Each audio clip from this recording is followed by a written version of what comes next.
Insiden tragis menimpa 5 pekerja migran asal Indonesia di perairan Tanjung Ru, Malaysia. Peristiwa ini melibatkan penembakan oleh Agensi Penguatkuasaan Maritim Malaysia atau APMM yang menyebabkan 1 WNI meninggal dan 4 lainnya luka-luka. Insiden tersebut seakan mencederai hubungan bilateral Indonesia dan Malaysia. Apalagi insiden itu viral di tengah momen penganugerahan gelar tertinggi Kerajaan Johor kepada Presiden Prabowo Subianto oleh Raja Malaysia. Inilah sudut internasional, sudut pandang gejolak dunia yang berdampak pada kita. Peristiwa nahas yang menimpa pekerja migran Indonesia itu terjadi pada Jumat 24 Januari pukul 3 dini hari di perairan Tanjung Ru, Selangor, Malaysia. Direktur Perlindungan WNI dan Badan Hukum Indonesia Kementerian Luar Negeri Juda Nugraha menjelaskan bahwa insiden ini berawal dari dugaan para WNI mencoba keluar dari Malaysia melalui jalur ilegal. Menurut laporan dari Polis Diraja Malaysia, para korban ditembak setelah diduga melawan petugas. Banting di mana pihak APMM yang melakukan rondaan telah berserempak dengan satu bot yang dipercayai warga negara asing, iaitu Indonesia lah, yang dipercayai sedang keluar daripada sempadan Malaysia ni. Jadi dalam insiden tersebut, pihak APMM pun ada membuat laporan polis yang menyatakan mereka telah diserang. Jadi dalam kejadian itu, pihak APMM telah melepaskan tembakan dan bot tersebut berjaya melarikan diri lah. Sebelum insiden penembakan terjadi, kapal pengangkut WNI itu disebut menabrak kapal Agensi Penguatkuasaan Maritim Malaysia atau APMM yang saat itu sedang berpatroli. Selain menabrak, para WNI itu juga disebut mengancam APMM menggunakan senjata parang. Membalas tindakan itu, personal APMM menembak kapal para WNI. Juda mengatakan para WNI itu berhasil melarikan diri. Kapal para WNI itu ditemukan terdampar oleh masyarakat sekitar di Pantai Banting di Selangor. Terdapat 5 WNI laki-laki yang terkena tembakan. 1 di antaranya pria berinisial B dari Provinsi Riau yang dinyatakan tewas. Sementara 4 orang lainnya terluka berat dan dibawa ke rumah sakit.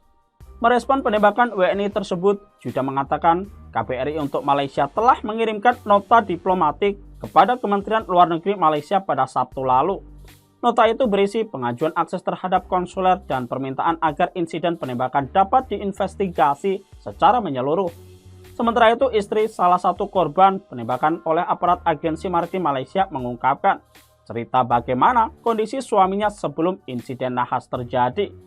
Habis itu malamnya kami cari-cari info, berarti ada di TV di Malaysia beritanya bahwa kejadiannya di Pantai Cara, Pantai Ru, pokoknya Pantai Ru lah di Malaysia.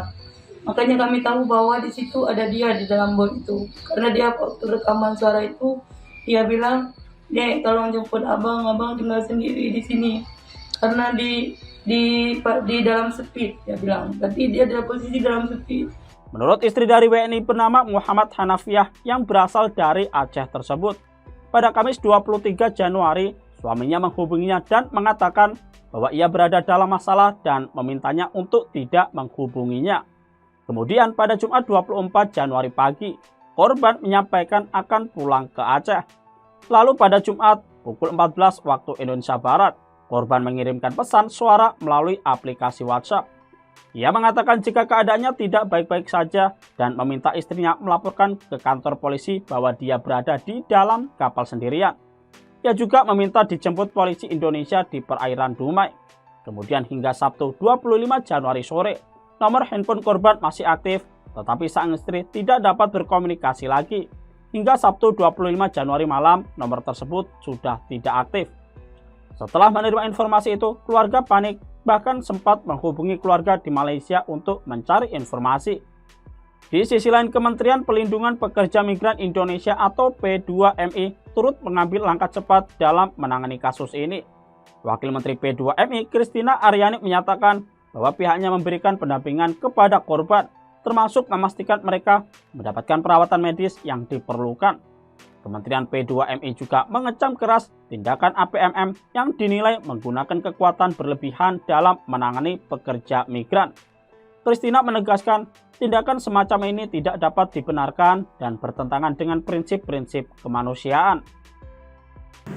Sikap kami, Kementerian P2LE mengecam tindakan atau penggunaan kekuatan berlebihan oleh otoritas maritim Malaysia terhadap 5 orang pekerja migran yang telah menyebabkan 1 korban meninggal dunia dan 4 lainnya luka.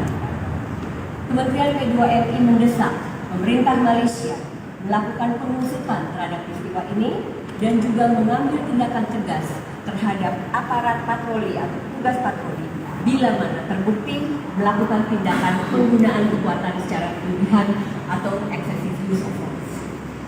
Kementerian P2LE juga terus melakukan koordinasi untuk memastikan korban yang terluka mendapatkan perawatan medis yang diperlukan dan memberikan dukungan kepada keluarga korban, termasuk bantuan hukum dan pemulangan jenazah. Sementara itu, kepolisian Malaysia mengungkapkan pembelaannya atas penembakan pekerja migran Indonesia. Dilansir dari Channel News Asia, Kepala Polisi Selangor Hussein Omar Khan pada penyelidikan awal mengungkapkan bahwa penembakan terjadi setelah kapal patroli APMM ditabrak 4 kali oleh kapal lain yang diduga milik para pekerja migran. Yang menambahkan 2 pekerja diduga berusaha menyerang petugas patroli dengan parang di perairan. Pada Jumat pukul 9 pagi, Badan Maritim menerima informasi dari masyarakat tentang sebuah perahu yang terombang-ambing di sepanjang Pantai Banting di Kuala Langat. 2 orang ditemukan di dalam perahu yang ditemukan oleh Badan Maritim tersebut. 1 orang dinyatakan meninggal di tempat kejadian, sementara yang lainnya terluka parah dan dilarikan ke Rumah Sakit Tengku Ampuan Rahimah di Klang untuk mendapatkan perawatan. Hussein pun membenarkan bahwa polisi menerima laporan mengenai 3 orang lainnya yang diduga warga negara asing. Mereka mengalami luka tembak dan tengah mencari perawatan di Rumah Sakit Sultan Idris Shah di Serdang. Kini pemerintah Indonesia seperti DPR, Menlu hingga masyarakat Indonesia mendesak pemerintah Malaysia untuk bersikap transparan terkait kasus penembakan ini. Mereka khawatir Malaysia akan menutup-nutupi insiden tersebut dan melindungi aparatnya. Peristiwa penembakan APMM kepada PMI ini tidak hanya mengundang perhatian publik, tetapi juga mengunggah kesadaran akan pentingnya perlindungan bagi PMI dalam kerangka hak asasi manusia dan hukum humaniter internasional. Dalam perspektif HAM, Konvensi PBB tentang Hukum Laut atau UNCLOS 1982 menetapkan bahwa penegakan hukum di laut harus mematuhi prinsip-prinsip proporsionalitas dan akuntabilitas. Penggunaan kekuatan mematikan hanya diperbolehkan sebagai upaya terakhir untuk melindungi nyawa atau menghadapi ancaman serius. Penembakan dari jarak 20-25 meter terhadap kapal yang diduga membawa PMI ilegal setidaknya punya potensi melanggar prinsip ini. Selain itu, hukum humaniter internasional termasuk Konvensi Jenewa menggarisbawahi bahwa tindakan terhadap non-kombatan seperti migran harus memprioritaskan keselamatan dan martabat mereka. Penembakan terhadap kapal sipil tanpa bukti ancaman langsung dapat dikategorikan sebagai pelanggaran serius. Terlebih, perlawanan yang dilakukan oleh para migran Indonesia tidak menggunakan senjata api, tetapi senjata tajam atau parang. Penembakan terhadap 5 pekerja migran Indonesia di Malaysia kembali mengungkap sejumlah kasus serupa yang telah terjadi sebelumnya. Berdasarkan data dari Migrant Care sejak tahun 2005 hingga tahun 2025, sedikitnya 75 pekerja migran Indonesia telah menjadi korban penembakan hingga tewas oleh aparat bersenjata Malaysia, termasuk polisi di Raja Malaysia. Direktur Eksekutif Migrant Care Wahyu Susilo menilai insiden ini menunjukkan adanya impunitas dan kurangnya upaya dari pemerintah untuk memberikan perlindungan maksimal bagi pekerja migran. Terkait peristiwa berdarah tersebut, Wahyu menegaskan bahwa tindakan penembakan itu tergolong sebagai extrajudicial killing atau pembunuhan di luar proses hukum. Peristiwa ini mengingatkan kita bahwa migrasi bukanlah kejahatan, melainkan hak yang diakui secara universal. Deklarasi Universal Hak Asasi Manusia atau DUHAM pasal 13 menjamin hak setiap individu untuk mencari penghidupan di negara lain. Dalam hal ini, pemerintah Malaysia memiliki kewajiban untuk menghormati hak-hak pekerja migran Indonesia, termasuk mereka yang berangkat secara tidak resmi. Sebaliknya, Indonesia juga harus merefleksikan perannya dalam melindungi warganya. Jika sistem migrasi yang aman, terjangkau, dan transparan tersedia, jumlah pemberangkatan ilegal dapat diminimalkan. Tragedi nahas yang menimpa pekerja migran Indonesia ternyata hanya berjarak beberapa hari bersamaan dengan kunjungan Presiden RI Prabowo Subianto ke Malaysia setelah sebelumnya dari India. Lawatan kenegaraan Prabowo ke Malaysia di awal tahun 2025 menjadi salah satu momen penting dalam hubungan bilateral Indonesia dan Malaysia. Kunjungan ini bukan hanya memperkuat kerjasama strategis antar negara, tetapi juga penuh dengan nuansa emosional bagi Prabowo yang mengaku merasa seperti pulang kampung. Dalam kunjungan ini Prabowo menerima kehormatan besar berupa penganugerahan Darjah Kerabat Johor yang amat dihormati pangkat pertama atau DKI Johor. Tanda jasa ini diberikan setelah Prabowo melewati sesi upacara kenegaraan dan mengisi buku tamu. Gelar tersebut langsung disematkan oleh Yang di-Pertuan Agong ke-17 Sultan Ibrahim di Istana Negara Malaysia. Tanda kehormatan ini mencerminkan hubungan erat dan penghargaan tinggi dari Kerajaan Malaysia kepada Indonesia. Sebagai penerima tanda kehormatan ini, Presiden Prabowo bergabung dalam daftar tokoh-tokoh dunia yang sebelumnya dianugerahi penghargaan serupa.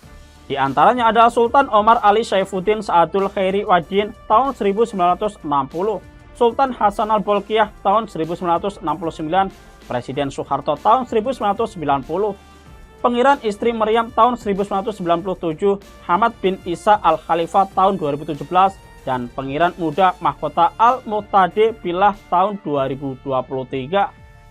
Penganugerahan ini turut mencerminkan eratnya hubungan diplomatik antara Indonesia dan Malaysia yang terus diperkuat melalui kerjasama di berbagai bidang strategis.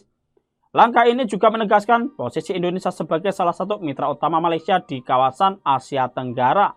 Sementara itu, pertemuan Presiden Prabowo dan Perdana Menteri Anwar Ibrahim, masalah penembakan tidak disebut. Namun keduanya bersepakat untuk menyelesaikan masalah-masalah bilateral Indonesia-Malaysia termasuk terkait persoalan tenaga kerja. Prabowo menegaskan Indonesia dan Malaysia sepakat meningkatkan kerjasama di semua bidang, termasuk ekonomi. Salah satu yang menjadi perhatian adalah produksi kelapa sawit. Momen kunjungan Prabowo ke Malaysia ini menegaskan pentingnya persahabatan antara kedua negara yang diharapkan dapat terus berkembang di masa depan. Download Tribun X sekarang, menghadirkan lokal menjadi Indonesia.